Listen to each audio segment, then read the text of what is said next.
Around the World in 80 Days by Jules Verne.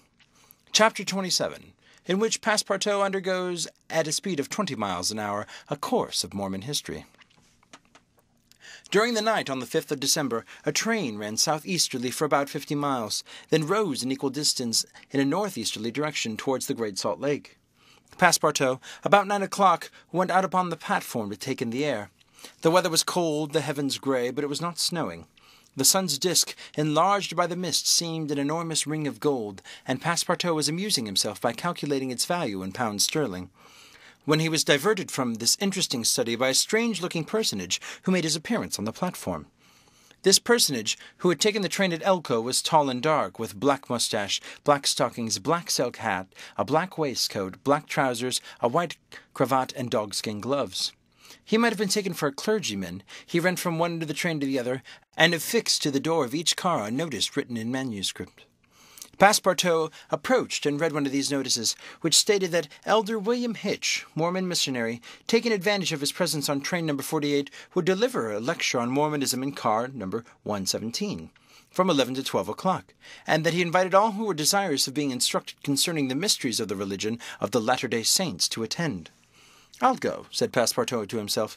He knew nothing of Mormonism except the custom of polygamy, which is its foundation. The news quickly spread through the train, which contained about 100 passengers, 30 of whom, at most, attracted by the notice, ensconced themselves in car number 117. Passepartout took one of the front seats. Neither Mr. Fogg nor Fix cared to attend. At the appointed hour, Elder William Hitch rose, and in an irritated voice, as if he had already been contradicted, said, "I tell you that Joe Smith is a martyr, that his brother Hiram is a martyr, and the persecutions of the United States government dare against the prophets will also make a martyr of Brigham Young. Who dares to say the contrary?" No one ventured to gainsay the missionary, whose excited tone contrasted curiously with his natural calm visage. No doubt his anger arose from the hardships to which the Mormons were actually subjected. The government had just succeeded with some difficulty in reducing these independent fanatics to its rule.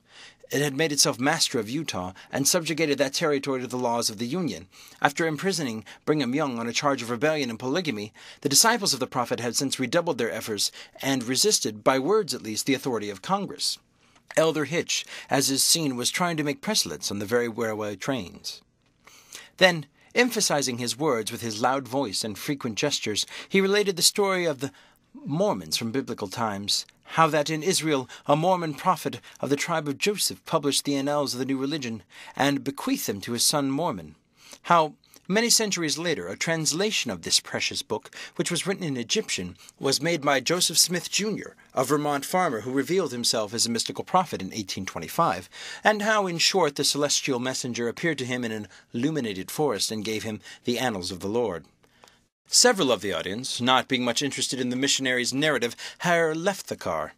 But Elder Hitch, continuing his lecture, related how Smith, Jr., with his father, 2 brothers, a few disciples, founded the Church of the Latter-day Saints, which adopted not only in America, but in England, Norway, Sweden, and Germany, counts many artisans, as well as men engaged in the liberal professions among its members. How a colony was established in Ohio, a temple erected there at the cost of $200,000, and a town built at Kirkland.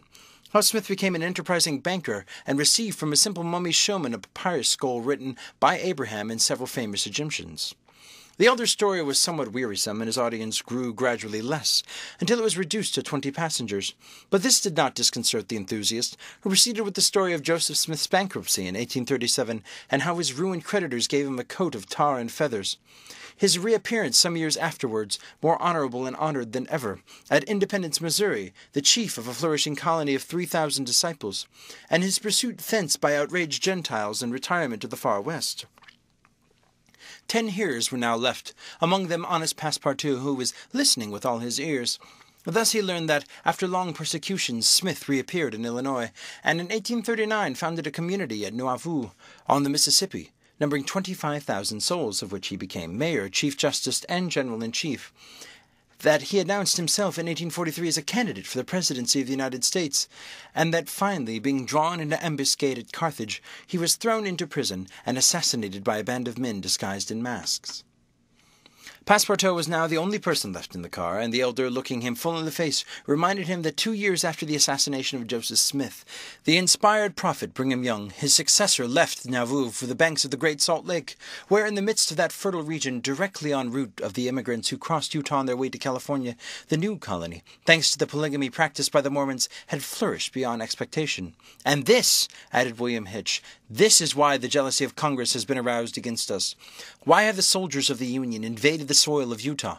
Why has Brigham Young, our chief, been imprisoned in contempt of all justice? Shall we yield to force? Never. Driven from Vermont, driven from Illinois, driven from Ohio, driven from Missouri, driven from Utah, we shall yet find some independent territory under which to plant our tents. And you, my brother," continued the elder, fixing his angry eyes upon his single auditor, "will not plant yours there, too, under the shadow of our flag." "No," replied Passepartout courageously, in his turn retiring from the car and leaving the elder to preach to vacancy. During the lecture, the train had been making good progress. Towards 12:30 it reached the northwest border of the Great Salt Lake. Thence the passengers could observe the vast extent of the interior sea, which was also called the Dead Sea, and into which flows the American Jordan.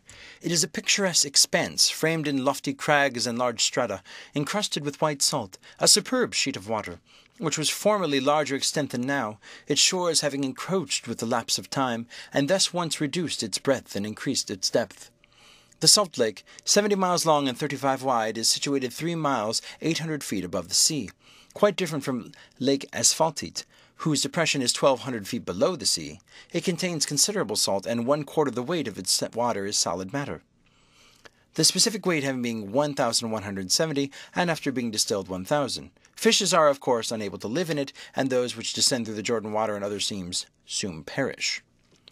The country around the lake was well cultivated, for the Mormons are mostly farmers, while ranchers and pens for domesticated animals, fields of wheat, corn, and other cereals, luxuriant prairies, hedges of wild rose, clumps of acacias, and milkwort would have seen 6 months later.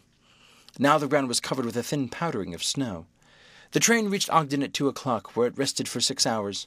Mr. Fogg and his party had time to pay a visit to Salt Lake City, connected with Ogden by a branch road, and they spent 2 hours in this strikingly American town, built on the pattern of other cities of the Union like a checkered board, with the somber sadness of right angles, as Victor Hugo expresses it.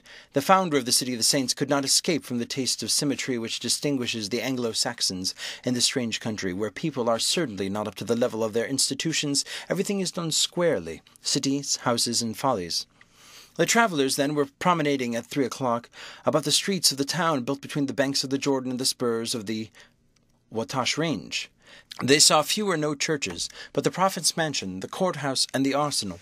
Blue brick houses with verandas and porches, surrounded by gardens bordered with acacias, palm, and locusts. A clay and pebble wall, built in 1853, surrounded the town, and the principal street were the market and several hotels adorned with pavilions. The place did not seem thickly populated. The streets were almost deserted, except in the vicinity of the temple, which they only reached after having traversed several quarters surrounded by palisades. There were many women, which was easily accounted for by the peculiar institution of the Mormons. But it must not be supposed that all Mormons are polygamists. They are free to marry or not as they please, but it is worth noting that it is mainly the female citizens of Utah who are anxious to marry, as according to the Mormon religion, maiden ladies are not admitted to the possession of its highest joys. These poor creatures seem to be neither well off nor happy. Some, the more well-to-do, no doubt, wore short, open black silk dresses under a hood or modest shawl. Others were habited in Indian fashion. Passepartout could not behold without a certain fright these women, charged in groups with conferring happiness on a single Mormon. His common sense pitied above all the husband. It seemed to him a terrible thing to have to guide so many wives at once across the vicissitudes of life, and to conduct them, as it were, in a body to the Mormon paradise, with the prospect of seeing them in the company of the glorious Smith, who doubtless was the chief ornament of that delightful place to all eternity. He felt decidedly repelled from such a vocation, and he imagined, perhaps he was mistaken, that the fair ones of Salt Lake City cast rather alarming glances on his person.